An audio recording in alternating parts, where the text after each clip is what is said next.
Hello and welcome back to the United Devils podcast. This week we're going to be discussing United's recent games against Aston Villa and Manchester City in the Carabao Cup and Premier League, before looking ahead to their next matches in the FA Cup against Watford and in the Premier League against Burnley. With me today, I welcome back Prashanth and Joe. And we'll start with the Premier League game. And obviously it was a crucial fixture because it was a match which could have got United level on points with Liverpool with 16 games played between both of them, and a home game to Aston Villa, who were in fantastic form. And United did start brightly, and it's resulted in an opening goal in the first half, Martial getting a header from Wan-Bissaka's cross. United seemed to be caught out by a free kick by Jack Grealish, and they scored from Bertrand Traore's finish, but managed an almost immediate goal from Bruno Fernandes's penalty and sealed the 3 points. And it turned out to be far more crucial than we expected initially because of Liverpool's almost surprise loss to Southampton on Monday night. And it means that going into the game on Tuesday, United can go 3 points clear of Liverpool at the top. So firstly, Prashant, we'll talk about what the result meant for United. Obviously, they're a team that has struggled to capitalise when other teams drop points. So do you think that was a big turning point? Certainly. I mean, more than we getting 3 points and getting equal to Liverpool's point tally, what it sent out was a statement of intent from Manchester United that we are going to go for the games heads on. We are not going to sit back anymore. We know we have a fair shot at the title. We win it or not is a far different story. But we are not going to let Aston Villa come and dominate us. And that's pretty important because Aston Villa have been flying as if people forgot that they just survived Premier League last year, and Aston Villa have been the team to beat this year. Especially someone like Jack Grealish, Anwar El Ghazi. These kind of guys are on fire this season. And United kind of put out a statement very clear saying that we are not going to sit back in this game. The biggest positive for me in that whole game was Eric Bailly playing the full game. Because Harry Maguire, more often than not, didn't look comfortable, and Eric Bailly kind of bailed him out. And then Aaron Wan-Bissaka's cross. Just the same day we were linked with Max Aaron, and suddenly Wan-Bissaka starts crossing. And I was like, this is good. This is just the start of great new things. But credit must be given to our entire midfield because we did put in a shift in that game, and Aston Villa definitely made life difficult for us. It wasn't that easy as well. Now, going into the Burnley game, right, I have a bit of confidence now thinking that United now no longer will be afraid of facing teams with low blocks. United slowly and steadily have figured out a way how to beat these low block teams. And that's getting more and more inside the box because Aston Villa didn't know what was happening once we started crowding their box. In spite of their resilient defense, Martinez pulled off some brilliant saves in that game, or else it would have been 3-4-0 by the time Aston Villa even hit a goal. But we have started to crowd the box now. I mean, it's a matter of time now. Harry Maguire uses his head and scores a goal. But we have figured out a way to beat these low block teams, apparent low blocks team who were labelled as. Yeah, absolutely. And it is something that we have struggled with pretty much since Sir Alex Ferguson retired. I mean, getting those, there was that point with the theatre of draws at some point under Mourinho and Van Gaal, and that was quite detrimental to form in the season.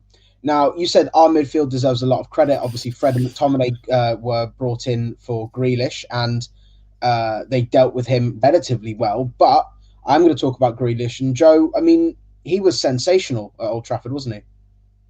Jack Grealish, yeah, no, he was really good. What I was impressed about with Jack Grealish against us at Old Trafford was the way that I think United did a pretty good job at making him play in areas that he doesn't want to play. You know what I mean? If you think about Jack Grealish, he wants to play just behind the striker or coming in from the left, obviously. But what United did really well is they got him moved across the pitch on the other side. But to be fair to him, even though he was playing in a position that was not natural to him or somewhere he didn't want to play, he just got on with it. And he put some sumptuous balls into our box, I felt at times. Obviously, the assist for the goal was a very nice ball across the box.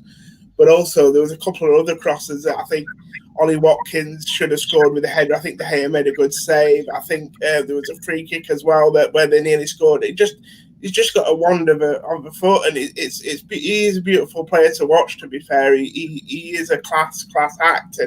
But I think credit to United, like I say, they did do they did do a lot of hard work at making sure that he was playing the game in areas that he didn't really want to, and that's down to obviously that double pivot of McTominay and Fred there. It was impossible really for him to pick up those positions between the lines, between the midfielder and the strikers. And he's obviously someone that we were almost unfortunate to miss out on in the summer. And that was obviously due to a slightly controversial moment in VAR with that moment against Sheffield United. And it's something that people have been bringing up, especially after the Douglas Luiz post where he was almost astounded that Pogba was given the penalty for his challenge. Prashant, I mean, there were so many angles that people looked at it at, and obviously the one that matters is that Pogba makes contact with Douglas Luiz's back leg, which moves into him, and he trips himself over because of it. Is that just as much information as you need? For me, it was a clear penalty. I don't know what kind of frames were people trying to look and analyze and trying to say that Pogba should have been stronger, etc., etc. The thumb rule is that if a player is inside the box and you tackle him from behind, it's a penalty and the player will obviously fall. I mean, Mourinho has taken swipes at it that Pogba dived or whatever, but the fact is that he was stripped. Of course, he's got a choice whether he can stand up or he can fall, but I'm sure he would have lost his balance because it was an angle which Pogba prefers. From the left and to the right. That's the angle which Pogba thrives a lot on. Of course, for me, it was a clear penalty, and they had a doubt, and the referee said it's a penalty. The players can go on and on about it was not, he should have been stronger, etc. You can analyze in 10,000 different frames. But you still can't understand the simple fact that if you trip someone, the person is more likely or not going to fall, and he lost his footing, and hence the penalty for me. But of all the controversy, right, what really makes me pretty happy is that now everyone wants to take a pot shot at United because of where we are. And I kind of like that when the whole world starts saying, you know what, they bought the refs. That's what they said earlier, right? We bought the refs, we bought the FA. Now people are saying we bought the VAR, and that's why we get more penalties. I'm absolutely okay with it. They can cry, they can analyze, they can put multiple frames of the image where his leg didn't touch Pogba. Pogba dived. I'm okay to accept Pogba dive as long as it gives me 3 points. I honestly don't care how things have been going around. That's because we've got penalties because we are getting inside the box. It's not that we are getting penalty from from like a direct long ball and the person tries to elbow. We are not doing that. We're dribbling and getting inside the box, which means that we are smart enough to understand that there are susceptible players in that line where we can target. How is it wrong then? And for the entire decision and the controversy which is surrounding that, someone I just read on Twitter, someone said that this is a 90 million player who can't even stand on 2 legs. I was like, you're just getting tackled from behind. How is it possible that person can actually stand there? Because you already lost your balance. But then, they can cry and cry all they want, but I'm not much bothered about it. I think you have someone agreeing with you. Obviously, Siraj has just sent a message. We're Man United, we do what we want. And I don't think anyone can disagree with that. It is what it is. Rival fans will hate because they don't want to admit that we're in a far better position than we have been in the last 7 years. I think even when we finished second place in the league, we were, I think, 5 to 10 points behind Manchester City in the league leaders by this point last 3 years ago. So it's a massive step in the right direction. But unfortunately, what we are still seeing with this team is one big step forward and a small step back. And we'll talk about that small step back now. The defeat in this another semi-final against Manchester City once again in the Carabao Cup. No 2 legs now. It's just the one tie, and it was a 2-0 defeat at Old Trafford. Goals in the second half coming from John Stones and Fernandinho. Joe, what disappoints you more, the actual result or the way United played? I think the result, to be fair. I think obviously you don't want to, you never want to lose. I think that was disappointing. As for the performance, look, it wasn't the best performance, but I don't think it was a case of where City absolutely played United off the park. I think we look at the game and it was 2 set pieces that ultimately United should have done a lot better with. I think on the first one there, I think Rashford and Pogba's got to do better at the front post. Once they don't do that, I mean, obviously you look at Maguire and you think he's not far away from it, but to be fair, he's thinking the guys at the front post are going to deal with that. He's not thinking that he's going to have to clear that. Then you might say, well, can Henderson command his area a bit more there as well? Could he do a bit more? But again, I just think once it's gone past those guys at front post, it's gone into a real dangerous area, and it's hard to deal with. And then obviously the second goal is it's a poor header from Wan-Bissaka. Instead of heading it away or out, he's just heading it straight up in the air, which you invite Fernandinho to hit a volley, and he can score them type of goals. But if you look at the rest of the game, yeah, apart from sort of being outpossessed by Man City, which you expect anyway, we weren't far away. It was one of those games, it could have gone either way. I think the first goal was so crucial in that game for both teams in terms of once City got that goal, then if you notice, I think they had 69% of possession in the first half. Once they got the goal, they went to like 50% possession. They were able to just sit back and allow us to have the ball and set up defensively. And then obviously a little bit of me died inside when he took Mahrez off for Rodri, because I just thought that's him just, blocking this game up, ending it sort of. That's the end of the game, and it's tricky because I don't think United were light years behind. I mean, you look back to the semi-final against them last year, pre-Bruno, when we had to play Andreas and we lost 3-0 at home. We were much better on Wednesday night than we were in that semi-final. And then there was a league game a couple of years ago at Old Trafford when De Bruyne there was one moment when De Bruyne just ran straight through the middle of our team, and we parted like the Dead Sea, if you know what I mean.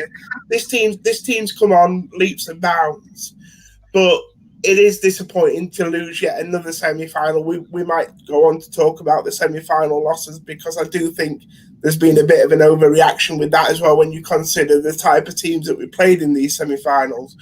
But I wasn't too overly disappointed with the result, because I do feel if United had scored first, maybe if they'd have got that early goal, if that had been offside, it might have been a different game. But it's just obviously disappointing to lose another semi when it was a trophy that we could have won. But just to add on to the point of what Joe said, right? It was a game where it was like boys versus men after a point of time, because after a point of time I realized that City thought the game was under control, and they felt just dropped their anchors down. There's no point attacking this Man United because they are going to come and attack at us with all the possible combinations they have. City dropped.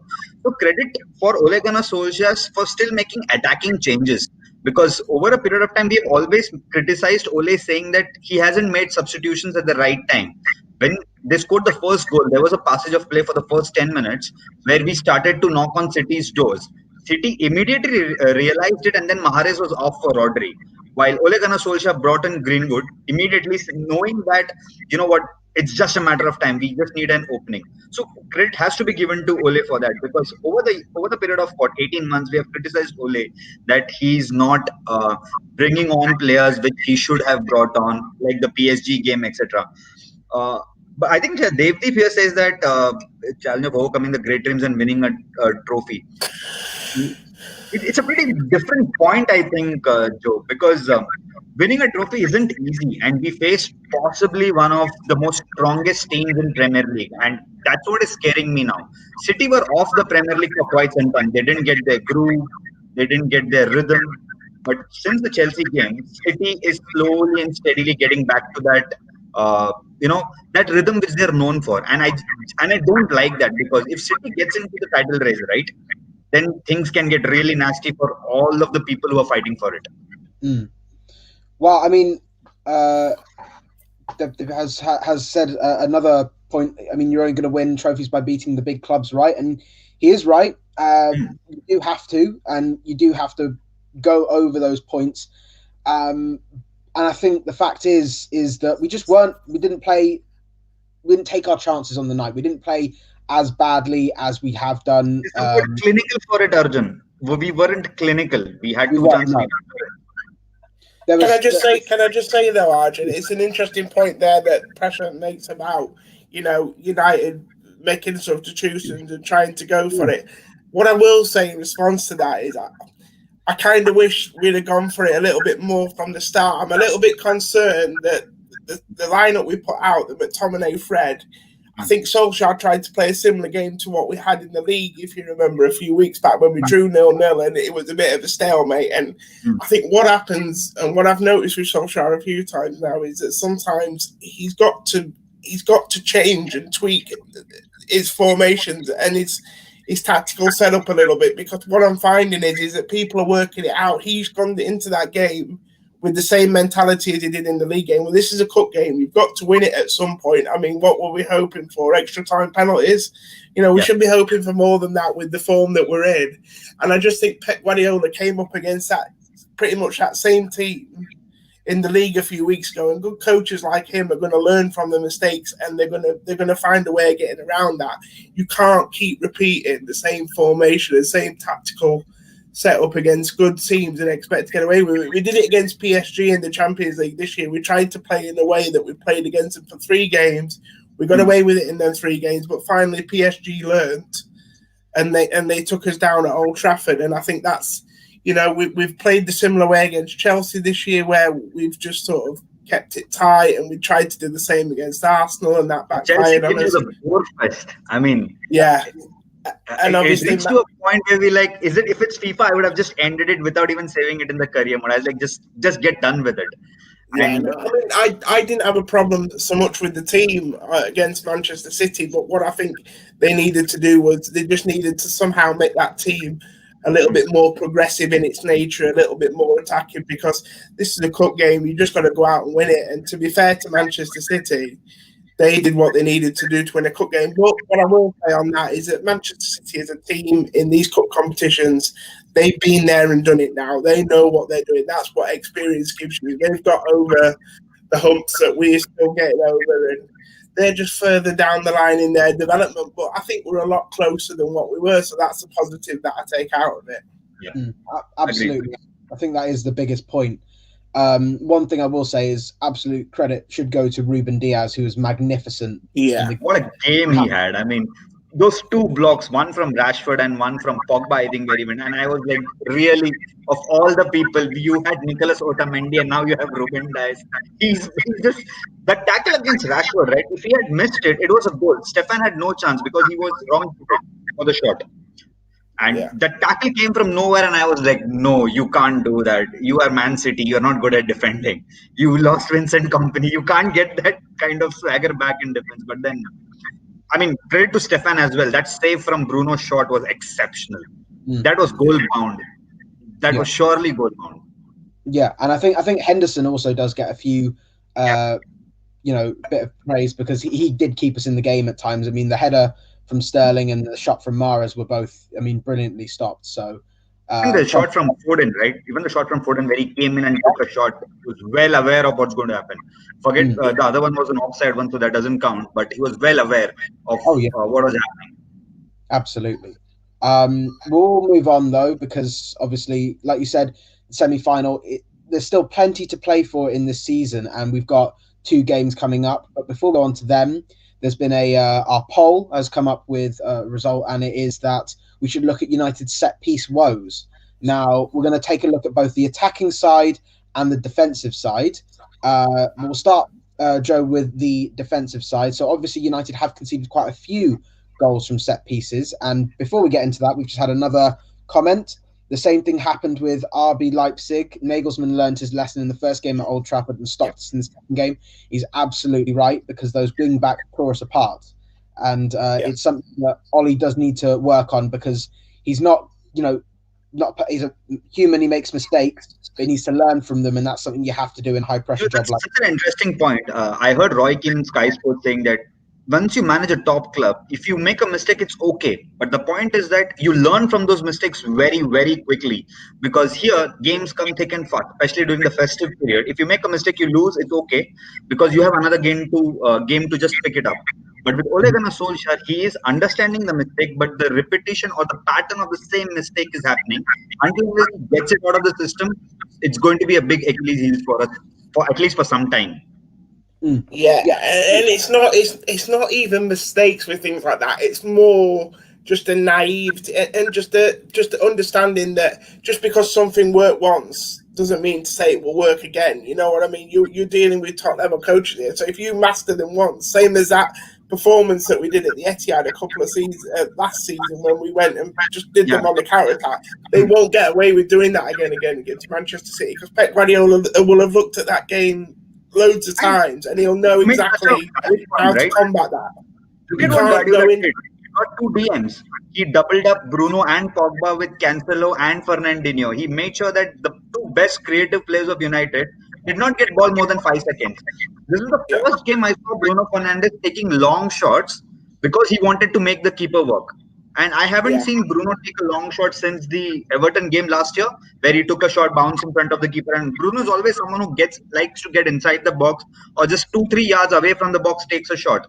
The first time I saw Bruno Fernandes just pushing the ball ahead and taking a shot, because the moment he ran, Fernandinho and Cancelo doubled him up. And somewhere down the line, I figured out that Guardiola has understood that if you give Bruno or Pogba space, they're going to hurt them. So good coaches, smart coaches learn very quickly from the mistakes. And what Manchester City do really well is that they bring you in narrow so that they can exploit the wide areas. So that 4-2-3-1 that United played, after about 5 minutes, it soon became 4-4-2, because then you get people like Bruno playing on the right wing, Pogba on the left wing, and they're not effective from those areas. Like Prashant said, you can press them there, you can limit the amount of time they get on the ball there, and it's very hard to be creative from the right wing for someone like Bruno when you have the type of strikers that we have. So it just didn't work. Yeah, absolutely, and it is something that just has to be worked on, and hopefully that comes with time. Hopefully that comes with learning from your mistakes and feeling the weight of this loss. So we'll have to see how that is transferred into the rest of the season. But we will quickly move on to the defensive set pieces. So obviously conceding a lot from set pieces, and we conceded twice from set pieces against City, once from Aston Villa. I mean, do you think it's just a lack of focus, Joe, or do you think it's something else? The zonal marking has come under criticism. Yeah, look, I think what it really boils down to is how much time are United actually spending on set pieces, both defending and attacking. I think that's what it comes down to. I think they just feel like, especially when it comes to attacking set pieces, they just feel like they can score in so many ways that they don't really need to rely on set pieces, to be fair. But defending them, I think they will start having to take more note. But to be honest with you, some of the glaring mistakes that I've seen from the set pieces that we have conceded have been more individual errors, to be fair. So, I mean, if we look at the Man City second goal, for example, the header from Wan-Bissaka. Yeah, the header from Wan-Bissaka is not good enough. That's nothing to do with coaching. That's just, you've got to head that away. You're taught that from a young age. Then I'm looking at even the first goal, like I said, from Manchester City, the guys have got to be switched on at the front post. I just feel like Rashford and Pogba weren't really switched on. They should be dealing with that. Again, Ollie can't really coach that. If you're not going to be switched on at that given time in the game and ready for that moment, it's very difficult for someone to be on the pitch and hold your hand and tell you to do that. I've said a few times, I feel like Martial can be a bit of a liability on the front post at corners. He seems to get that area, the zonal area on the front post at corners, and we've seen a couple of times it switch off. I think he even miscued one off his head against PSG, didn't he, in the Champions League, because he wasn't quite in the right position. He wasn't quite switched on, ready for the ball coming in. These are all things that I think individual responsibility. And then there was a corner earlier in this, I think against, I can't remember who it was against. Was it against, where Tellez sort of switched off and West Ham, against who? Sorry, West Ham. Yeah. So there you're looking at Tellez again. For me, there he's in the right position, but he's not tracked the man running to the back post, which is his job. He switched off and Souček's goal. So I think a lot of the reasons why we have conceded from set pieces has been individual errors and a lack of concentration by individual players. And I think you could coach set pieces every day of the week. If you're not going to be ready in those moments in a game, if you're not going to be switched on, ready to go and be aware of your man and the runs, then these goals are going to happen, because other teams in the Premier League, like West Ham, like Southampton, rely heavily on set pieces. So you have to respect that, and you're going to know that that's where they're going to feel like they can score. So really, if anything, that's when you have to be your most concentrated.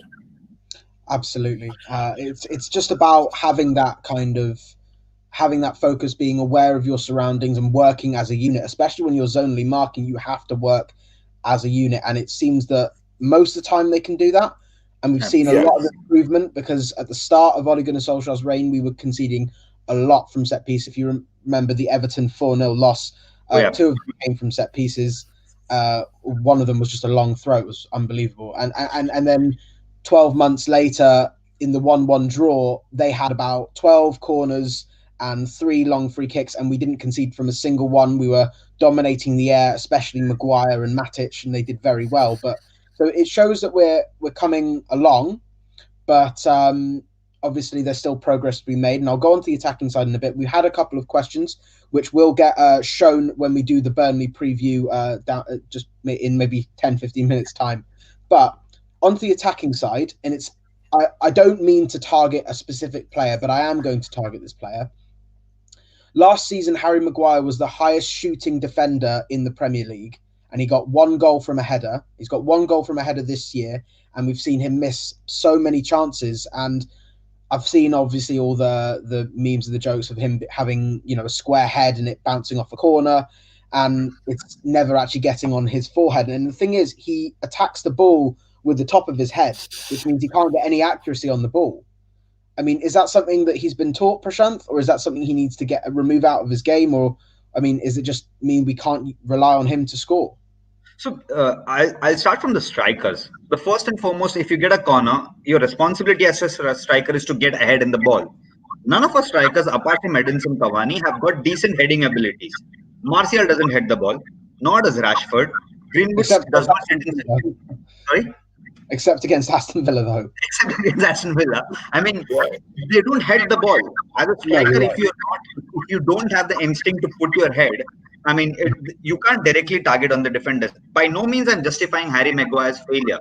But I'm just trying to say that if your front three cannot get their head ahead in the box, then it comes on to the defenders. Now, you talk about defenders like Harry Maguire.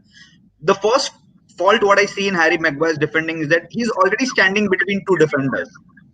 I mean, the thumb rule when you're attacking a set piece is that you find space for yourself and then you move in.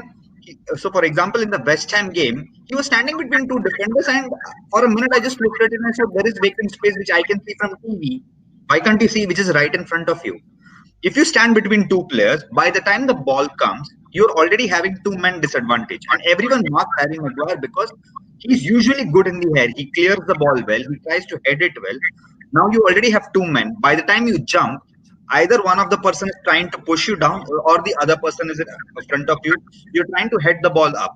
Now what happens is it does not hit your forehead. It obviously hits the top of your head and it's outside.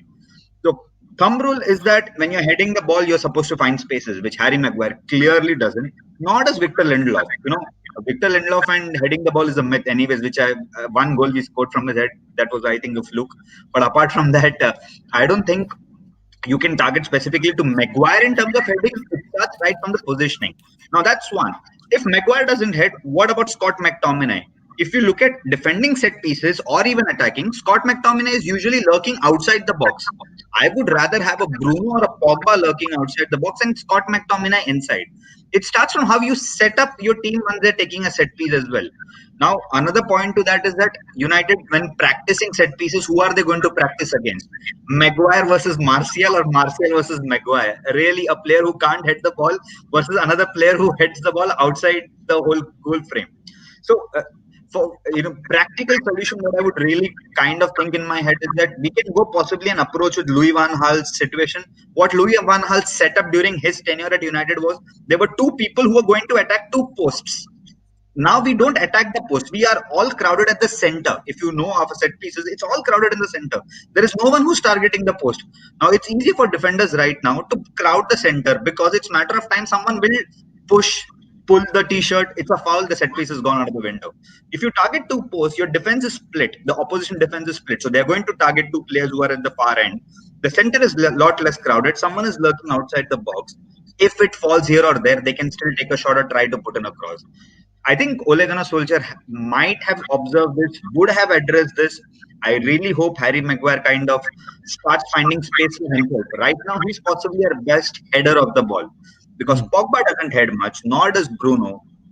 All these kind of guys are skill players, flair players, silky, finesse. These guys don't have the old version of Tony Pulis's heading ability or the long throw ability. We rely a lot on finesse and skill, and not a set piece or game, right? But sometimes in big games, these set pieces make a difference. For example, in the Man City game, both times set pieces. Fernandinho, of all the people, a 35-year-old guy, given so much space, a right back, giving him an entire section open to him. That's criminal.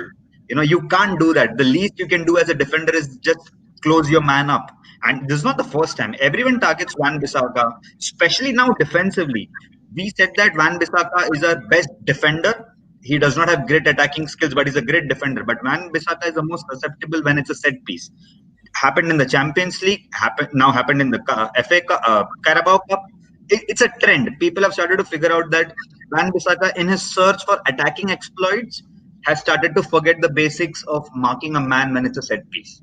So United should look at it and should address it very early now. Yeah, absolutely. I think it's something that we do need to work on because it's becoming a far more crucial part of our game now that we've got set piece takers that actually can take set pieces. Shaw's actually started to play better from that kind of position. Tellez is doing obviously fantastically when he plays.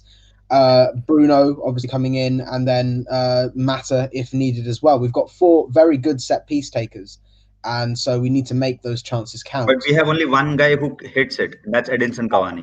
Oh yes, it is an issue. It's a massive issue. But then hopefully we'll have Cavani back after the Watford game, who is obviously a danger man from those kind of positions, and he's obviously influencing the team a little bit more on that point because Martial scored something that he was so we have actually got another slightly unrelated question from Suraj, which is about strikers. Earlier, pesky strikers like Wood, Ings, Wilson would always manage to score against us, and now they don't grab that cheeky goal anymore. Hope I don't jinx it, obviously. Playing against the likes of Wood, Barnes, and McNeil, who are Jay Rodriguez of all the people. Well, Shane Long, my goodness. I don't want to think about Shane Long. Whenever he played against us, be it Southampton or West Brom, wherever he played, he always scored against us with those cheeky goals. Yeah, he does indeed, and it's something that we have, and it's another thing that I think Joe, you talked about. We always tend to give away goals to players that haven't scored yet this season. I remember Yoshinori Muto and who else? Jan Valery and all sorts. But it's something that it's almost a coincidence because you can't really say we've managed to tactically prevent players that don't ever score from scoring. But it's a nice change of pace.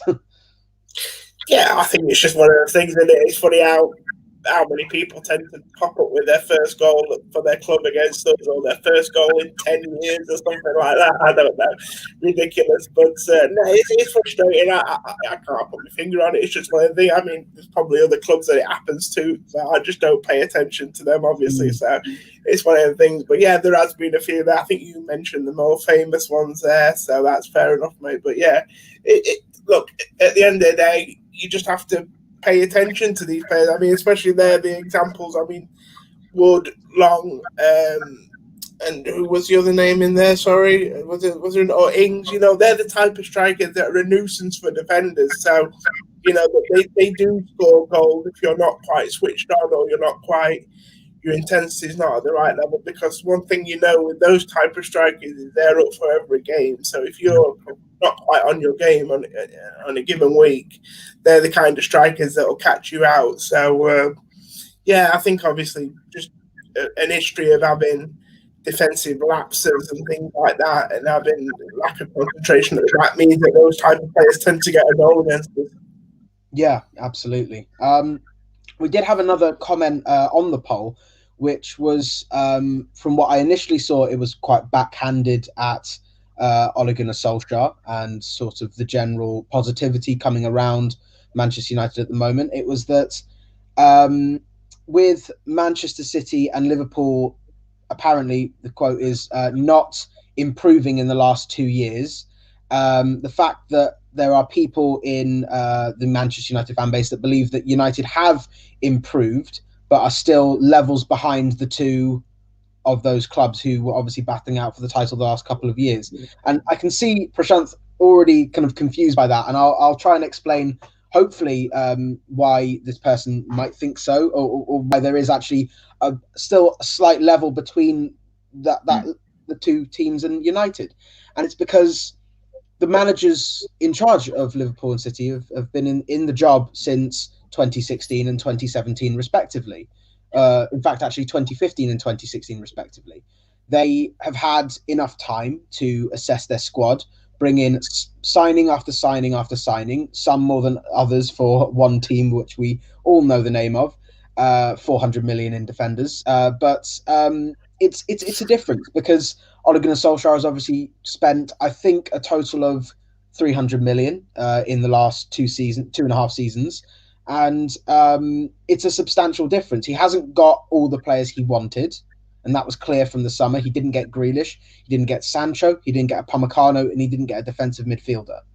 If he'd have got all those signings, we probably would be even closer to Liverpool and City. How we might have even beaten Manchester City yesterday or 2 days ago. You never know, because their managers were backed almost fully, and Ole Gunnar Solskjaer hasn't been. He's had half the amount of time as both the teams, so he hasn't had enough time to make as much of an impact as the other two managers have for their respective clubs. Would either of you add anything else to that at all? Or do you I think... actually don't agree to that statement much. Right now, Ole Gunnar Solskjaer's team is what he almost wanted. Of course, not fully wanted. He signed Yeah. Wan-Bissaka. He got Maguire. He got Bruno. He got Edinson Cavani on loan. Odi and Igalo, I'm not counting much. He's integrated youth. More or less, Ole Gunnar Solskjaer has got a team which he has a blueprint of.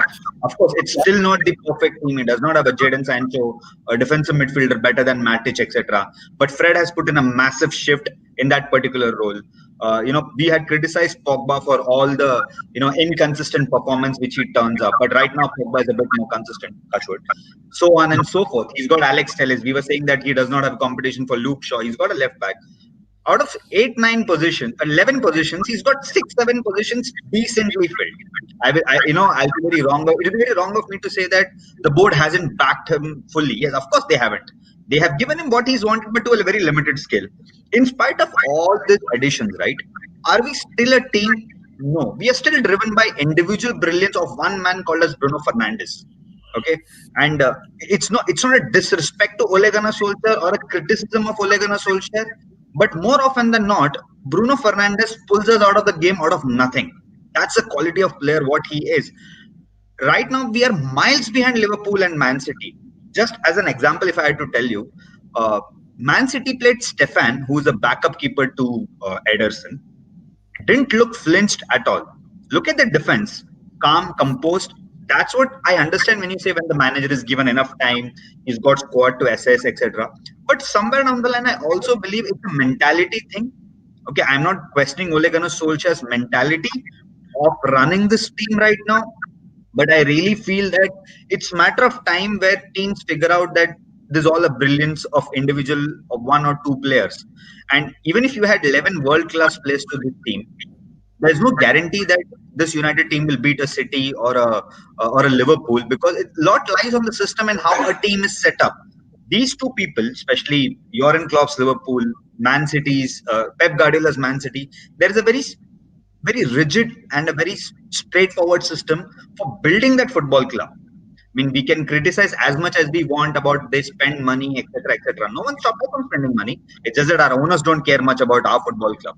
That's why we are in the situation where we wanted a right winger, we couldn't afford it. We wanted a Jack Grealish, 90 million, we couldn't afford it.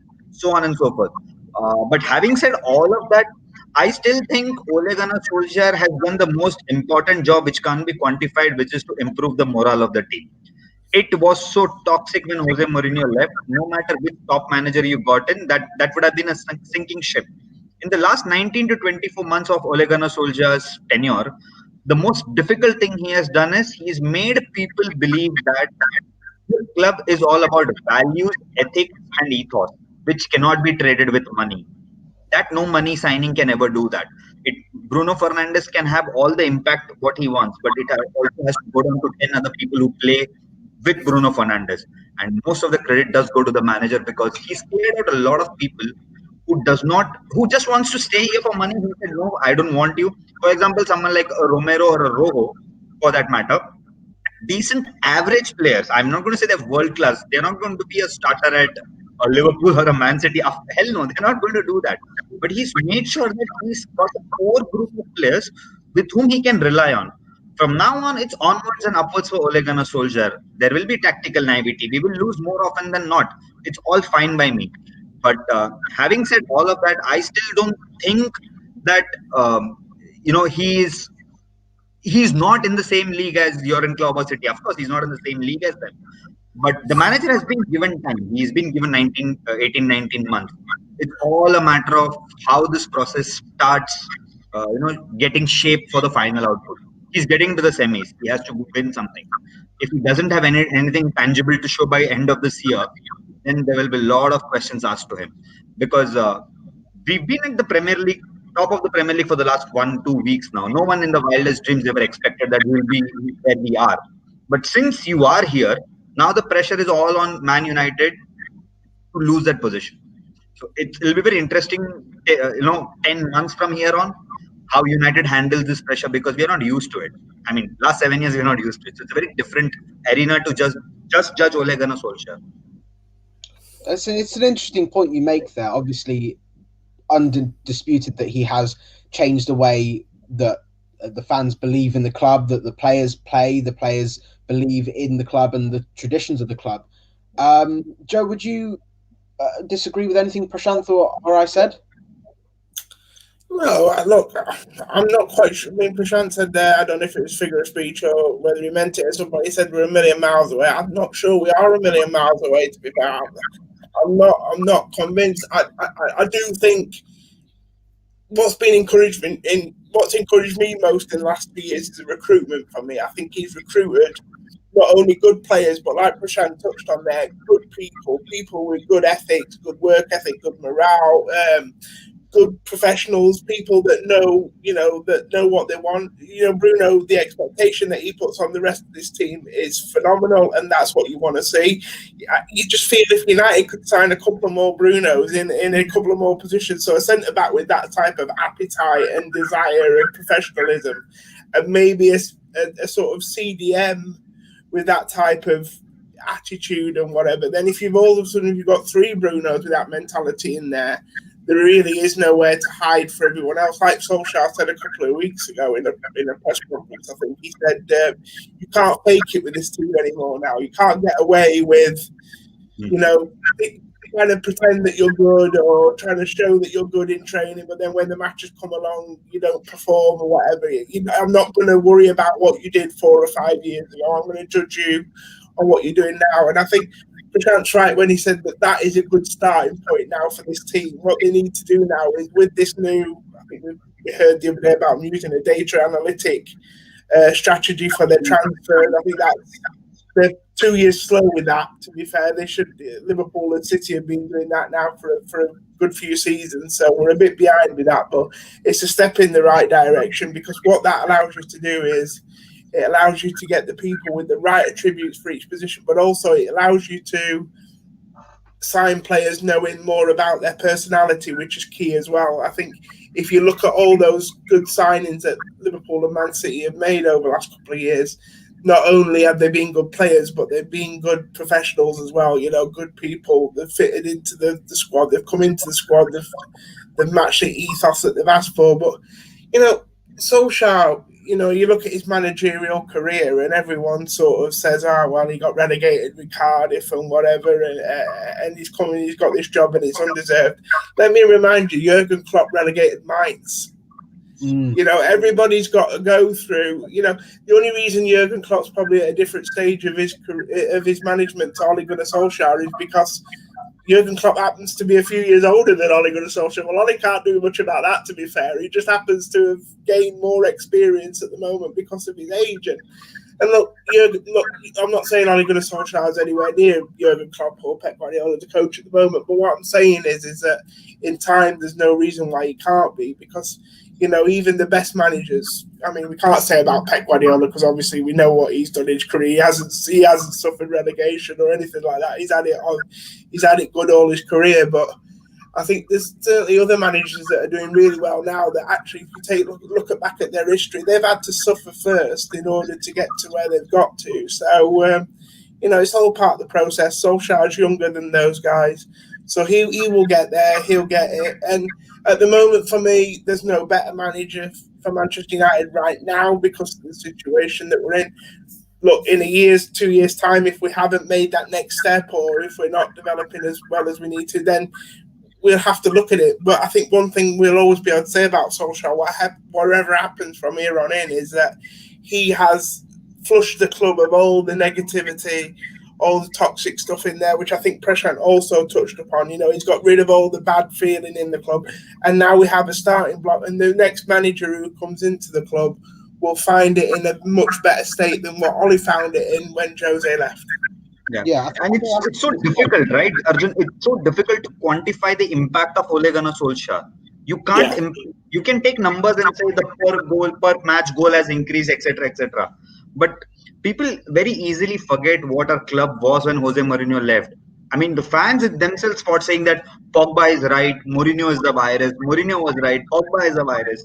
Now there is no talk of Pogba, Mourinho. We are not much bothered if Pogba is benched or gone. All we are more bothered about is the fact that we have a game at Burnley on Tuesday. We need to win it.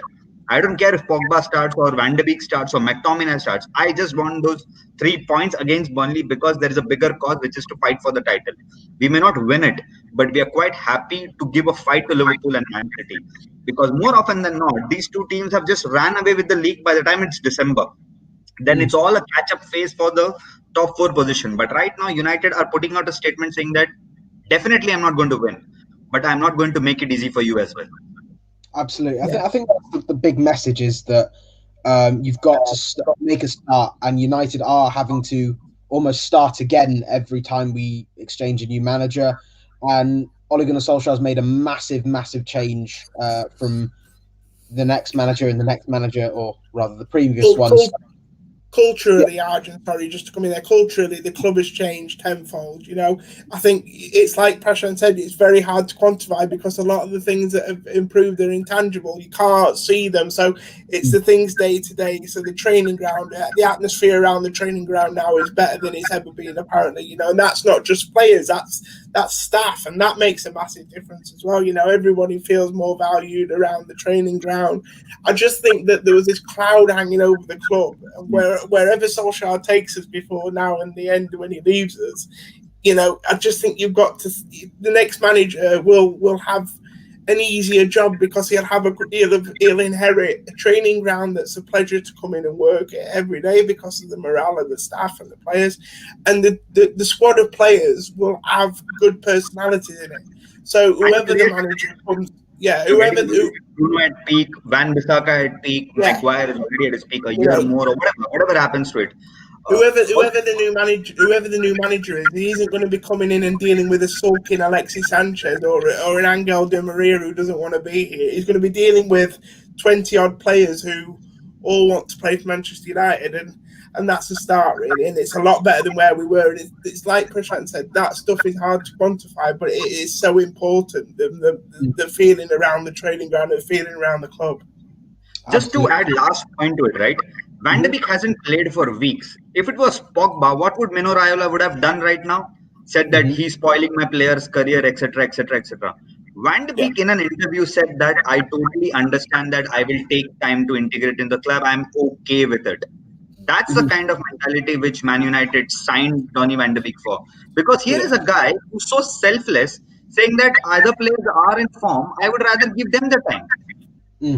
Well, I think the thing is that we heard from his agent at the beginning of the season, not heard from him since. It was that point he made a statement, and then we didn't hear from it again. That's not the same with Mino Raiola, but obviously that's obviously a personality issue from the agent's difference, and obviously United have nipped that in the bud with Donny van de Beek. So I think there's a credit done there. And you're talking of a player who's the Euro is going to happen or not happen. That's a different story. He's one of the starters for Netherlands, but he's okay to bide his time at Man United. Look at the recruitment, right? I mean, like I said, you can't quantify it, and probably you won't, and that's why Ole Gunnar Solskjaer is doing a thankless job. As much as you can say that he's tactically naive, etc., etc., all that I completely agree with that set of fans who say it, but that's okay.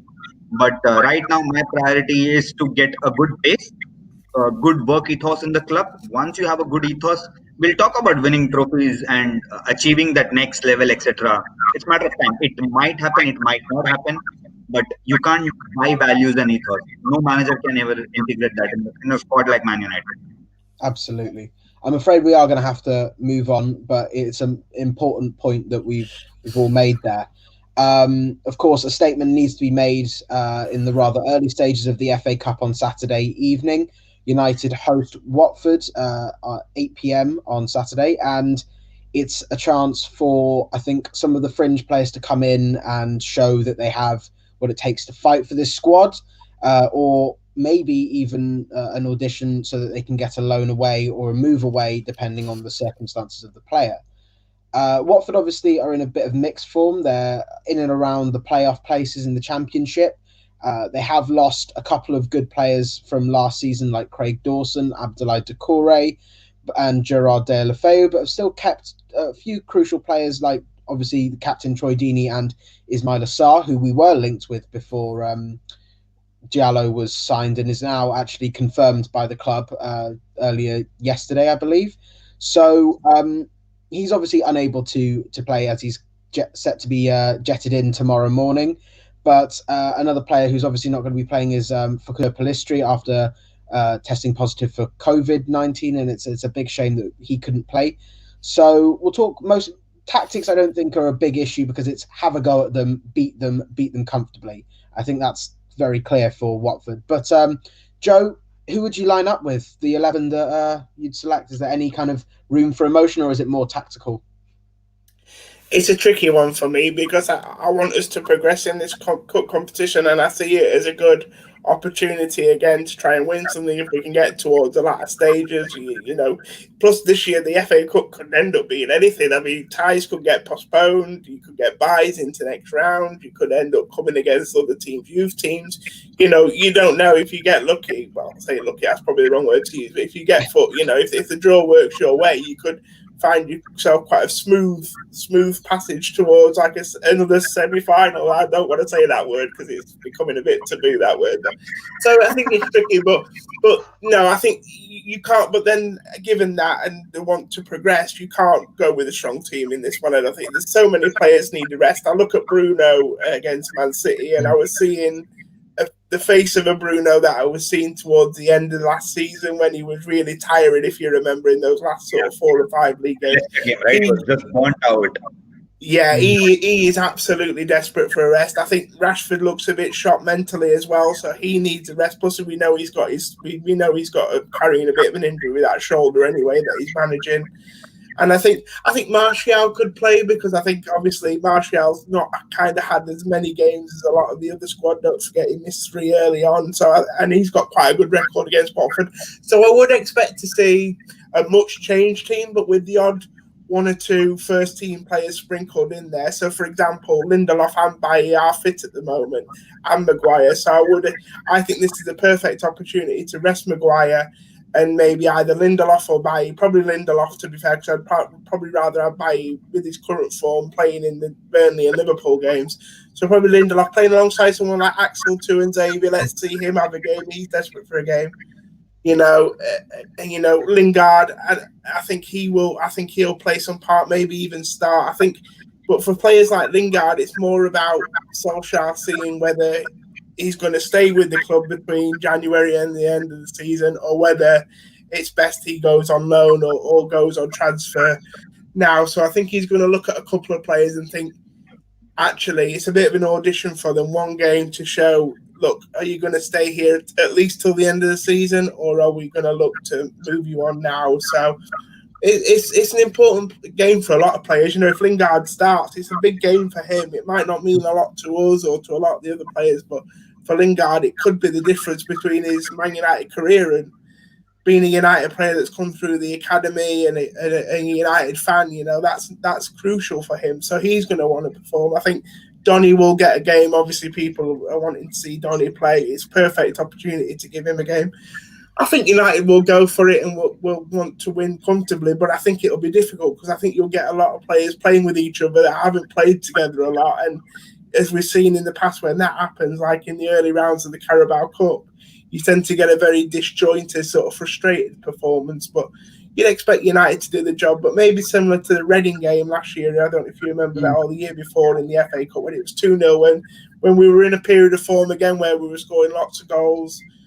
We only beat Reading 2-0 because we made some changes. I expect a similar sort of performance and result to that.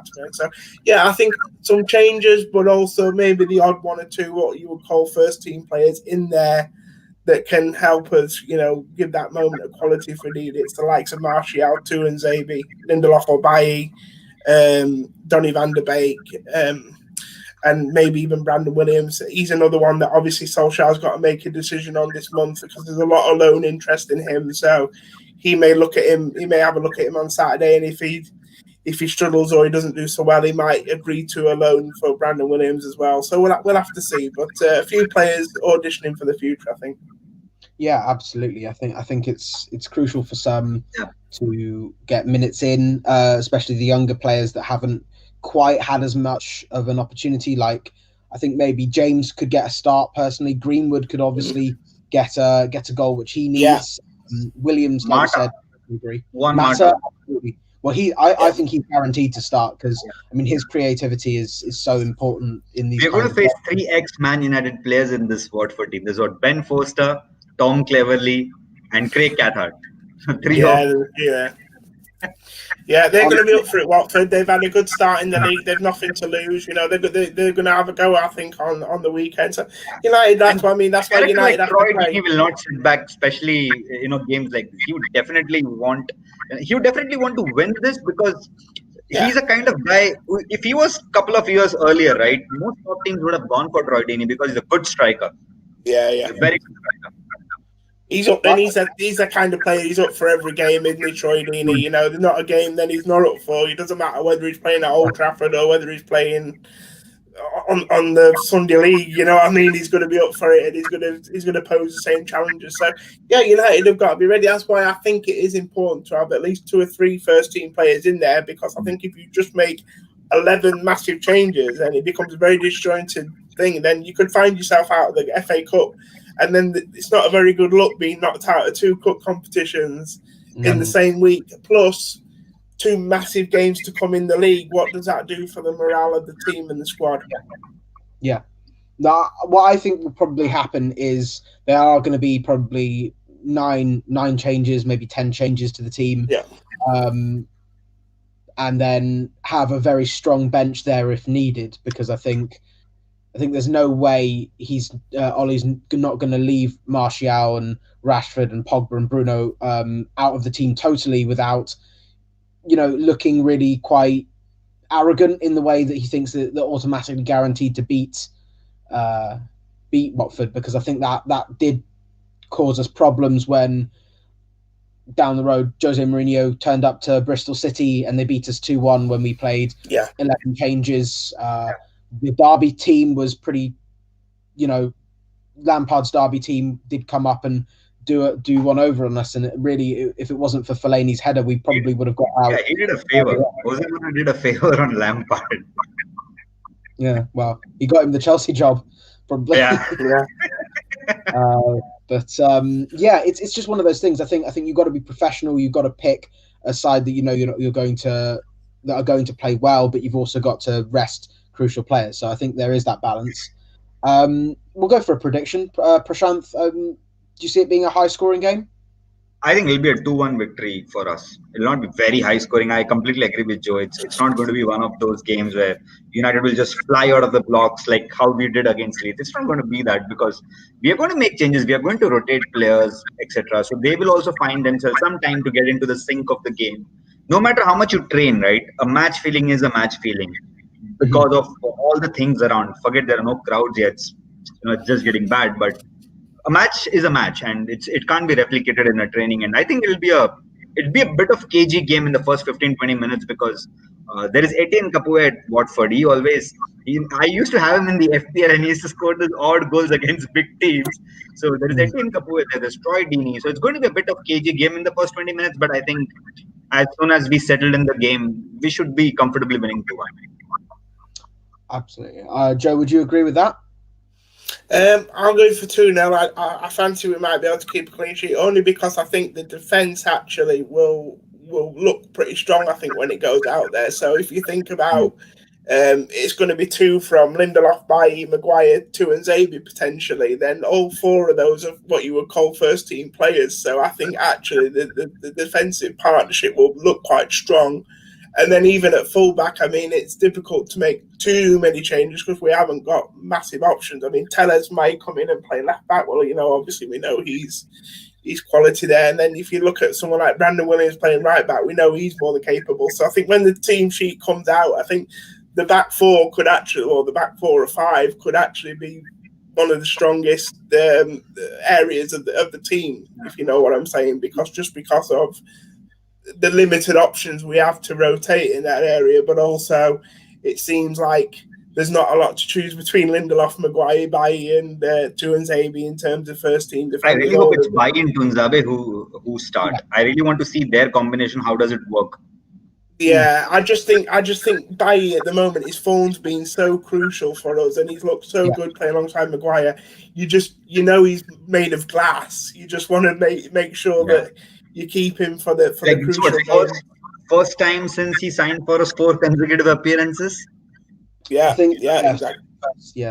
Yeah. So now, I mean, I'd probably if someone forced me to predict, I'd probably say it'd probably be Lindelof and Tuanzebe at the back, and I'd be okay with that. I think again those two will complement each other. Tuanzebe with the sort of physical, powerful, athletic attributes that he's got alongside more of the ball playing sort of Lindelof. I think that works. And I think that's why it's worked with Maguire and Bailly in the league recently, because Bailly, as I've said before, if you can keep him fit, has all the attributes to be the perfect partner for Maguire with his pace and his power and his athleticism. So, but for Bailly, it's always been the same question since he walked through the door. Can he stay fit? Can he have a consistent run of games? If he can, for me, he can be one of the best defenders at the club. He just, a lot of people talk about his naivety and how rash he can be at times. He can do some silly things. I get that, but I think a lot of that is down to the fact that he hasn't had chance to play very often. He hasn't found his composure. And also, that comes with a run of games and it comes with experience. I think at the moment, every time he gets a game for United, he's just looking to impress because he doesn't know when his next one will be. He just thinks if I get injured, that might be it. So he needs to prove something. And I think that's why sometimes he may go a bit OTT. Very, very true. We'll go on to before we do, actually, I'll give my prediction. I think it's probably going to be a 3-0 win because I feel like maybe 1-0 in the first half and then a couple late on when we bring players on to kill the game. I feel like it's going to be one of those kind of games. So I just want Greenwood to score. I mean, I just want him to score in this game. Yeah. And Van de Beek, I'd love him to get a goal because he really needs one. He deserves it. Yeah. But we'll move on to the Burnley game. It's such a crucial game because it is our game in hand. If we win that, 3 points top of the league, going into the Anfield game. So it's a massive statement to make. We have had the question almost over half an hour ago about the tactical question about Burnley. We're all facing the Burnley side, one of the best defensively drilled teams in the league, and one that's back in form. And we have a problem beating a low block, which we have slowly started to unravel over the games against Wolves and Villa. But if you're Ole Gunnar Solskjaer, Joe, how do you go about that? You just keep playing. I think Pogba up the field playing on the left of that 4-2-3-1's been crucial in that, because what you're getting with Pogba now is at the start of the game when you're standing him in an attacking position, so he's going to attack. When you put him in the double pivot in the 2 in a 4-2-3-1, he feels like he has to defend and he doesn't make those box to box runs that you'd like to see from him. So I think that's been crucial we've looked a lot more. We've got a lot more creativity at the right end of the pitch now with Pogba playing up there. Obviously, Bruno's been a massive part in helping us get past low block teams because, again, his ability to thread a ball through the eye of a needle, to find Rashford early as well.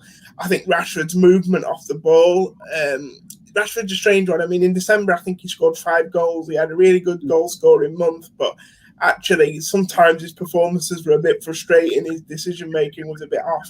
But one thing I've noticed is his movement off the ball since Bruno's come in has been better. So what you find now with Rashford and a lot of the strikers is they're making runs off the shoulders of defenders. I think we saw against Sheffield United better than anybody out. Sort of Rashford and Martial did that, because the reason they're making those runs now is because you have the likes of Bruno and Pogba in the team who can find them when they pick it up on the halfway line or just inside the final third. So the running off the ball's been a lot better. That's helped us beat low block teams. And I think slightly we've become a better passing team this season. Not by much. I don't think our passing's improved. I don't think we're like a passing team like Manchester City or Liverpool, but I think our passing has improved slightly, but again, that's down to having better passers in the team now, like I say, like Bruno and Pogba again. And I think Fred, to be fair, Fred's developed a little bit this season, which is nice to see. He's still not quite there. I wouldn't say he's, Fred and McTominay's not going to win you a Premier League, but I think Fred has shown that he's capable of doing a job for you there. And I think, like I say, we know the quality that Bruno and Pogba have. So I think that's a lot of the reason why we've started having more success against these low block teams. Plus, as well, with the way that we set up, it's not so easy for these low block teams to counter attack us like we used to. I mean, you used to counter attack us, these low block teams, and we'd look so exposed at the back. Yeah. But with having that double pivot, whether it be Matic and Fred, Matic, McTominay, or McFred, or McTominay and Fred, whatever combination you put there, it just gives more protection to our defence when other teams counter-attack. So I think teams are starting to come to Old Trafford again now and think, how are we going to win this? I think teams used to have an idea how they could beat us at Old Trafford, especially on the count. We were so naive. But I just think the tactical setup now and the personnel that we have, teams are, they're a little bit more demoralised coming to Old Trafford than they maybe have been in the last 7 years. And so I used to say when Fergie was in charge, teams used to be beat before they even got off the coach at Old Trafford. They drive into the stadium and they probably didn't have a clue how they were going to get a result today, how they were going to get a draw even. So, and I'm not saying that that's come back yet, but I think, we have an aura about this team now. We have so many threats all over the field that teams are looking at us now, and they, before they kick off, they fear us more, and that does stand for something. Yeah, absolutely. I've got a quick stat for you. Since Burnley have been promoted again in the 2016-17 season, we have won every single match against them away, and not won a single match at home. So we lost 2-0 last year. Like we lost 2-0 last time. I think at home. Yeah, exactly. And it's actually amazing how we've managed to keep beating them at their own ground and never manage it at Old Trafford. That's why I'm more relieved that this game's away on Tuesday. I'm happier that it's away because it's such a massive game. It works in our favour, that the history's in our favour. So yeah, absolutely. Arjun, I just think that to beat Burnley, we should go with a 4-3-3 rather than a 4-2-3-1. With the 4-3-3 in the sense that I would want Edinson Cavani to start that game because a couple of reasons, right? Burnley have tall centre backs. They defend well and they defend as a unit. Now, Edinson Cavani is only one striker who knows how to exploit marginal spaces between that.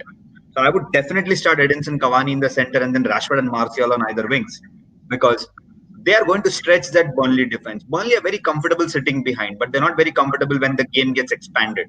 And we have seen it how Aston Villa did to them as well when Jack Grealish expanded that back line for them. So I'd go with the 4-3-3. I mean, the back four selects because we don't have any other options. So it has to be Eric Bailly and Harry Maguire at the center. And then Aaron Wan-Bissaka and Luke Shaw to start that game. In the center, I would start Pogba, Bruno, and Fred. I would let only Fred play, but unleash Pogba and Bruno in their midfield because Burnley don't want the ball. Burnley want people to attack at them. So let's give them an attacking flair. I would rather go all guns out for this game, because sometimes in these games, right, you win the game mentally rather than playing it with tactics. Because Burnley are expecting that United will come back, hoping to get that 3 points, so will make life difficult for them by parking the bus. And if United go with a standard 4-2-3-1 approach, which Ole Gunnar Solskjaer has done throughout this season, it'll be very easy for Sean Dyche to figure it out. So I would rather give them something different, which is a 4-3-3. Yeah. No, I agree with that. I think I'd make 2 tweaks to that, but keep the same formation. I think Matic, when he started against, I think it was Wolves. He started, no, against Wolves in the 1-0 win. Yeah, 1-0 win, yeah. He started so slowly. He kind of passed around the back four, or he would sit as a centre-back. But then after the first half an hour, he would actually take 10 yards forward. He'd play the ball forward. He'd be a little bit livelier on the ball. And I think that's what we need, because he passes with such composure now that that's something that Fred doesn't quite lack. And he also has the physicality that will match whoever's in that midfield, if it's Jack Cork or any of the other Burnley central midfielders that I have now conveniently forgotten. But Ben Mee. Or midfielders, Westwood, yeah, James people like that. Woodward, Ashley Bushwood, yeah. Yeah. Brownhill, yeah. I mean, they're both strong and they're both energetic. They have to work hard.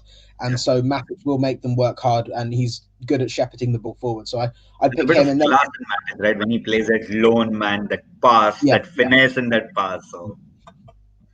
Yeah, absolutely. And then the one thing I would say is Rashford hasn't been the same Rashford on the right-hand side. He's not quite as devastating. He's not quite as impactful, and he doesn't have the same kind of relationship that he has with Shaw that he does with Wan-Bissaka.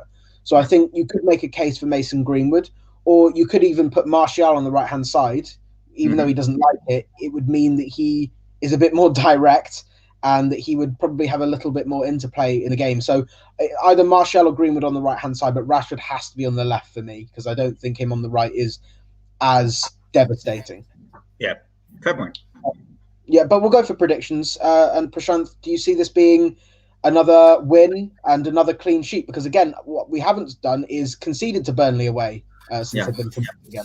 So I think we might, if United play a 4-3-3, we have better chance of winning than a 4-2-3-1. I'm not saying that we can't win with a 4-2-3-1, but if we go with a 4-3-3, I would expect United to win by 3 goals, and if we go with the 4-2-3-1, I would expect United to go with a 2-0 win. 2-0. But I'm sure we're going to keep a clean sheet against Burnley.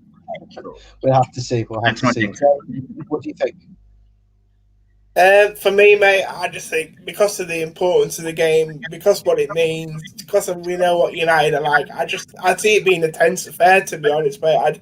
I think they'll probably make it harder than what it needs to be, just because it means so much. I mean, you think we win that game and we're 3 points clear at the top of the table, and you just know that it never goes that kind of swimmingly for United, does it? So I can see it being a tight 1-0 or maybe a 2-1, to be fair.